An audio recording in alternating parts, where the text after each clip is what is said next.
বন্ধুরা, মাছের ঝোল বা পটলের ঝোল ডাল আমরা সবাই খেয়ে থাকি। তো আজকে আমি একসাথে সবগুলো দিয়েই আজকে রান্না করব। তো ডাল মাছ ভাতে বাঙালি, তো বাঙালির সেই প্রিয় খাবারগুলি একসাথে দিয়েই রান্না করব।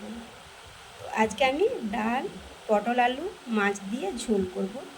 তো বন্ধুরা, দেখতে থাকুন কেমন করে রান্নাটা করি।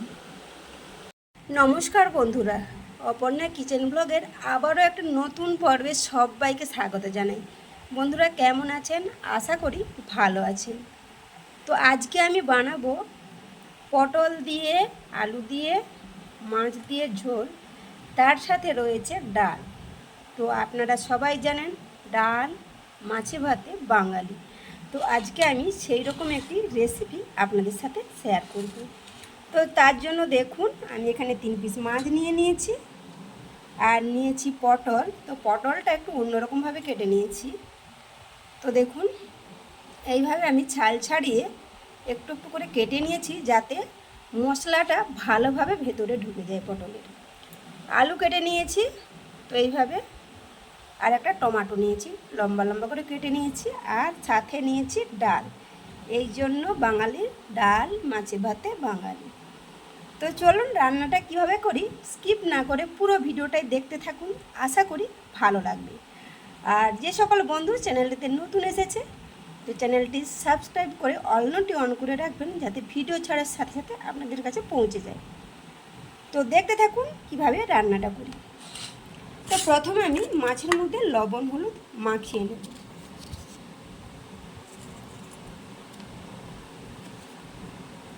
তো ভালোভাবে ঘষে ঘষে আমি লবণ হলুদ মাখিয়ে নেব যাতে মাছের ভেতর ভালোভাবে ঢুকে যায়। আপনারা ভাবছেন তো ডাল দিয়ে মাছ দিয়ে পটল দিয়ে কিভাবে রান্না করব, তো পুরো ভিডিওটাই দেখুন আর বুঝতে পারবেন। তো চলুন এবার রান্নাটা শুরু করা যাক। মাছটা লবণ মাখিয়ে রেখে দিয়েছি, তো কিছুক্ষণ লবণটা ঢুকে যাবে ভেতরে। এবার আমি পটল আলুর মধ্যে লবণটা মাখিয়ে নেব যাতে লবণটা ভালোভাবে পটলের ভেতর বা আলুর ভেতর চলে যায়।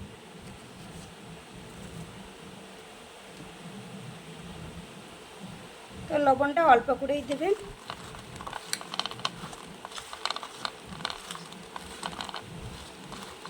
তো ছালটা ছাড়িয়ে নিচ্ছি পটলে।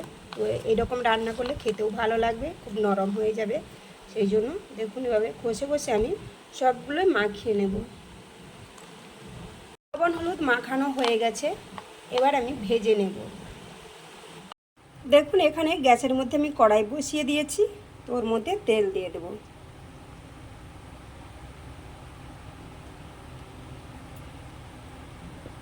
আজকে একেবারে সিম্পলভাবে বাড়িতে যেভাবে রান্না করি, তো সাধারণ, তো সেইভাবেই রান্না করছি। বেশি কিছু মশলা দেব না এতে।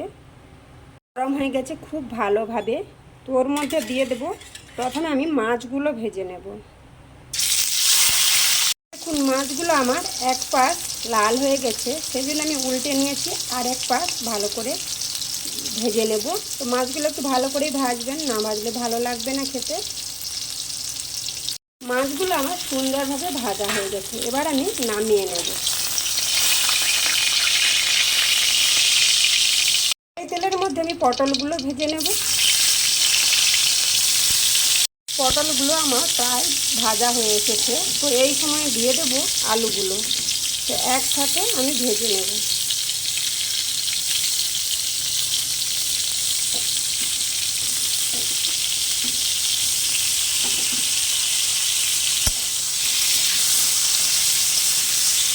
বন্ধুরা আলু আর পটল আমার কষানো হয়ে গেছে, এবার আমি নামিয়ে নেব।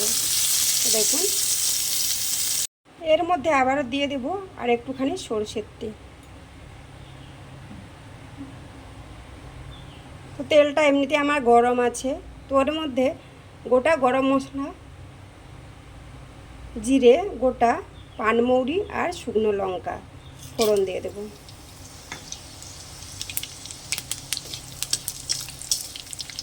একটু লাল করে ভেজে নেব।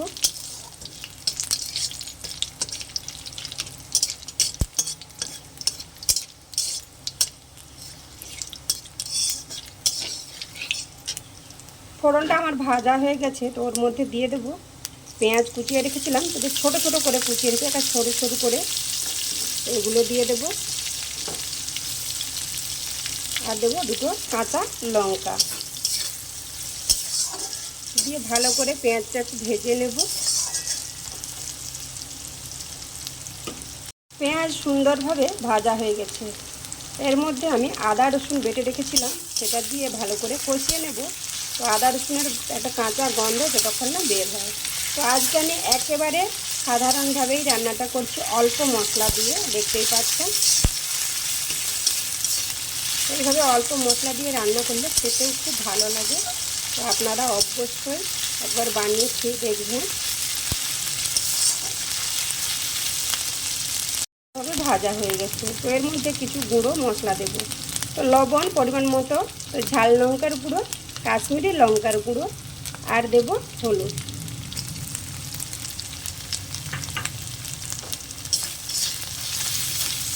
দিয়ে ভালো করে কষিয়ে নেব। এর মধ্যে অল্প পরিমাণ জল দেব। অল্প পরিমাণ জল দিয়ে একটু নাড়াচাড়া করে নেব। মশলাটাও আমার ভালোভাবে ভাজা হয়ে গেছে, তো তেল ছেড়ে দিয়েছে, দেখতেই পাচ্ছেন। তো এই পর্যায়ে আমি দিয়ে দেব মুসুর ডাল। তো ডালটা আমি আগে থেকে ধুয়ে রেখেছিলাম, তো সেটাই দিয়ে মশলার সাথে ভালো করে মিশিয়ে নেব। দেখুন, দিয়ে দিলাম একটা গোটা টমেটো কেটে রেখেছিলাম, তো ওটাই দিয়ে এবার নাড়াচাড়া করে নেব যতক্ষণ না টমেটোটা নরম হয়ে যাচ্ছে।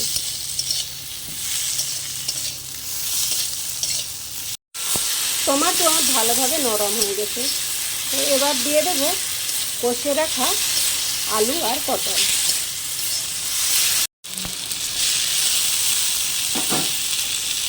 এবার ডালের সাথে ভালোভাবে আমি মিশিয়ে নেব।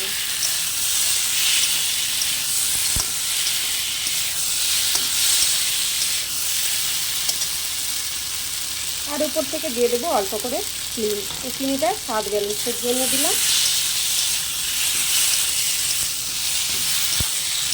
এখনই কত সুন্দর দেখাচ্ছে দেখুন।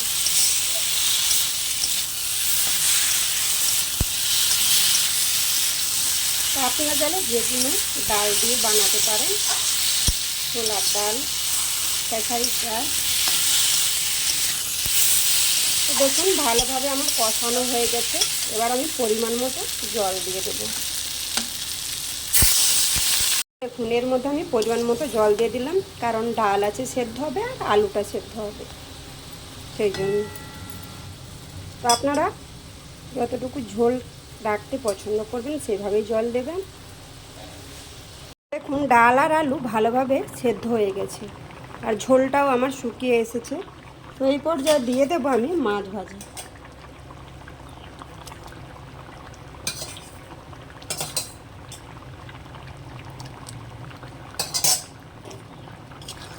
তো নামানোর কিছুক্ষণ আগে মাছটা দিলাম, কারণ একটু সেদ্ধ হয়ে যাবে ঝোলের সাথে, তবে খেতে ভালো লাগবে। তো এবার দিয়ে দেব অল্প করে ঘি। তো এটা দেওয়ার ফলে স্বাদটা আরও দ্বিগুণ হয়ে যাবে। আলু পটল ডাল দিয়ে মাছের ঝোল আমার একেবারে রেডি হয়ে গেছে, দেখতেই পাচ্ছেন। এবার আমি নামিয়ে নেব। তো নামানোর আগে আমি জিরে গুঁড়ো রেখেছিলাম, ওটা আমি ছড়িয়ে দেব, দিয়ে ভালো করে একটু নাড়াচাড়া করে নেব। তো চাইলে গরম মশলা দিতে পারেন, তো আমি জিরে গুঁড়োই দিলাম। দেখুন তো ডাল আছে সেই জন্য ঝোলটা থাকবে একটু। দেখুন বন্ধুরা, পটল আলু ডাল দিয়ে মাছের ঝোল একবারে আমার রেডি। আমি নামিয়ে নিয়েছি, দেখতেই পাচ্ছেন। ঝোলটা একটু বেশি রেখেছি, কারণ ডাল আছে, তো ঝোলটা টেনে নেবে, সেই জন্য একটু বেশি রেখেছি, দেখতেই পাচ্ছেন। তো বন্ধুরা রেসিপিটি আর বেশি বড় করব না। রেসিপিটি কেমন লাগলো অবশ্যই লাইক কমেন্ট করে জানাবেন, ভালো লাগলে শেয়ার করবেন, আর একবার বানিয়ে খেয়ে দেখবেন কেমন লাগে। তো দেখা হচ্ছে নেক্সট কোনো রেসিপিতে। তো আপনারা ভালো থাকবেন, সুস্থ থাকবেন, নিজেদের খেয়াল রাখবেন। তো আপনাদেরকে অনেক অনেক ভালোবাসা, অনেক ধন্যবাদ আমার পাশে থাকার জন্য। তো আজকের মতো টাটা বন্ধুরা।